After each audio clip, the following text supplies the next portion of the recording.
We begin with breaking news. A fiery plane crashed in South Korea, killing 179 people, leaving just 2 survivors. Witness video shows the moment the Jeju airjet skidded across the runway earlier today, unable to stop itself.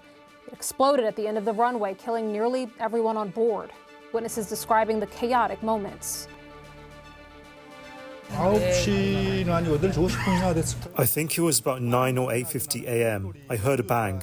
At first I thought it was an oil tanker accident, as we can see a lot of oil tankers nearby. Then I felt different, so I went outside and I saw a big dark smoke. Then I could hear a big explosion sound, not the one from the crash itself. Then I heard more explosion, at least 7 times. Now, before the crash, a passenger sent this text message to a friend.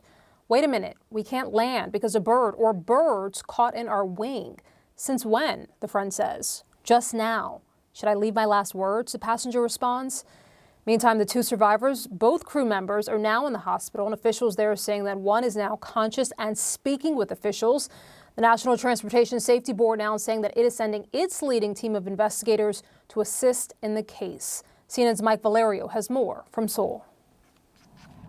The cataclysmic scene stunning South Korea. A Jeju Air Boeing 737-800 with 181 people aboard.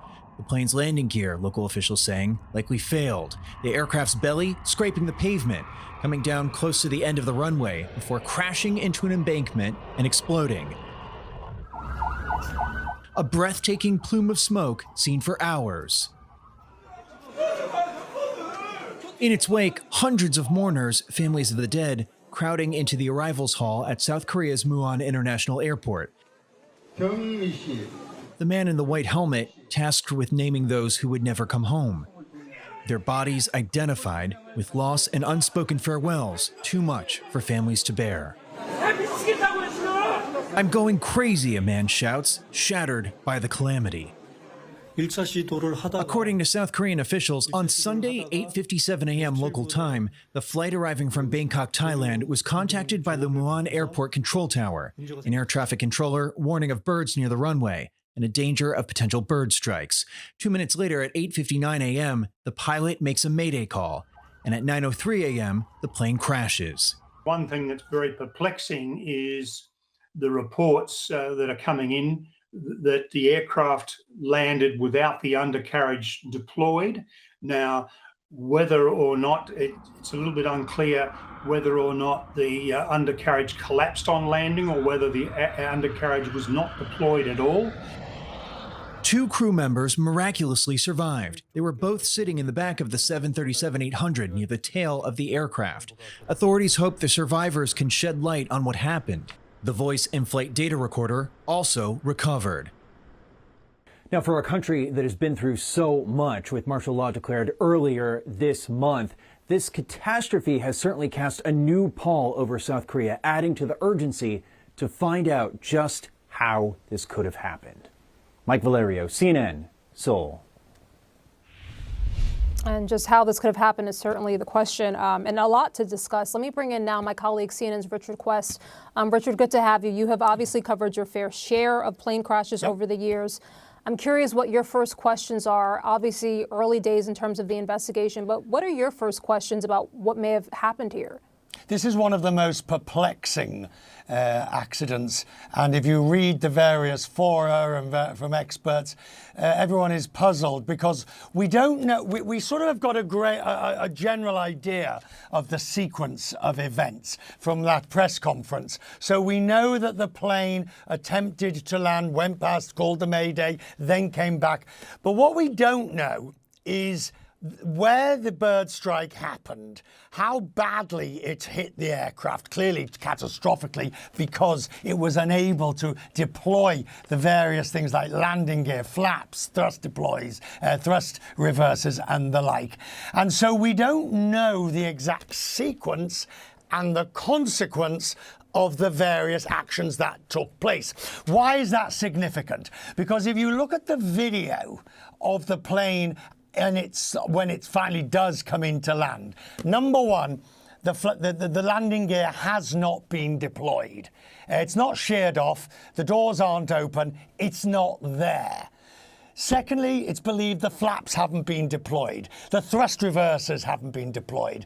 It looks like the plane is landing way too fast, even in those circumstances.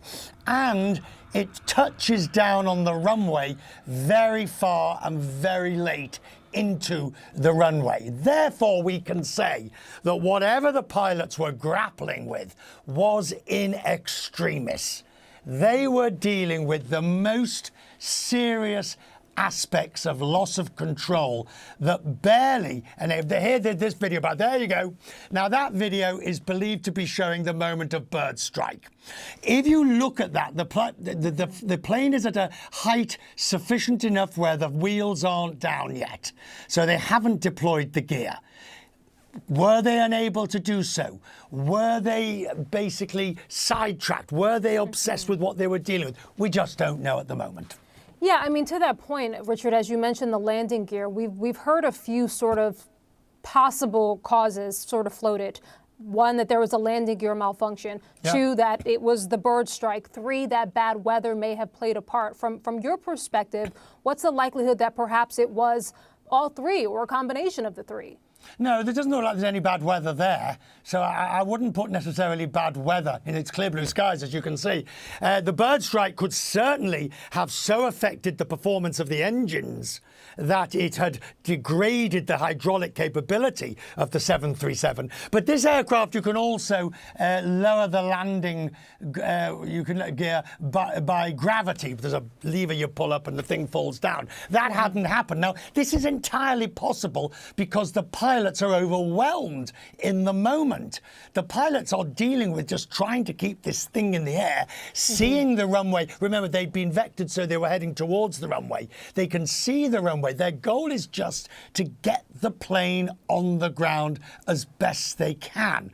And we just don't know what... Yeah. Well, now we will find out because, look, this is, by the way, this is an old one. I just brought this in to give you an idea of the sort of thing that we talk about when we talk about the black boxes. This is what we're talking about. This is actually quite an old one.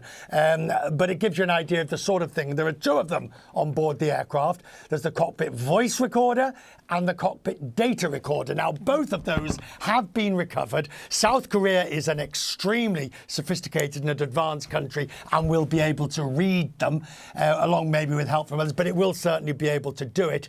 And that will tell us what happened on the plane, what flight instruments were degraded to the point of being abandoned, what the pilots were saying to each other, and we will find out exactly what happened in this crash.